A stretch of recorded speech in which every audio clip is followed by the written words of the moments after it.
أهلا بكم في تطبيق سمسم. سنتحدث عن كيفية تسجيل الدخول للموردين، بداية من تحميل التطبيق حتى تسجيل الدخول لأول مرة، سواء في نظام الأندرويد أو نظام iOS. في البداية يقوم المورد باختيار بلاي ستور بالضغط هنا.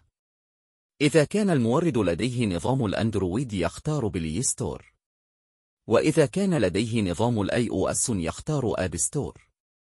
يختار المورد بحث ثم كتابة سمسم باللغة الإنجليزية بهذا الشكل، ثم يختار سمسم سيلر، ثم يضغط المورد تثبيت وينتظر.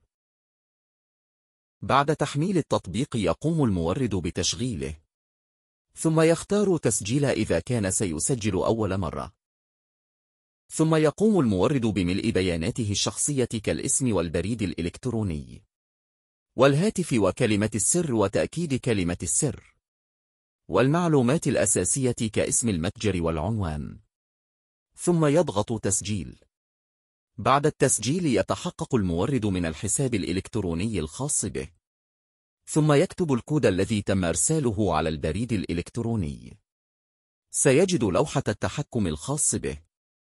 يقوم المورد باختيار تحقق الآن ثم يملأ البيانات الخاصة به مرة أخرى كما فعل أثناء التسجيل، وبعد الانتهاء يحفظ البيانات بالضغط هنا، ثم ينتظر الموافقة من الإدارة حتى يتم التحقق من الحساب.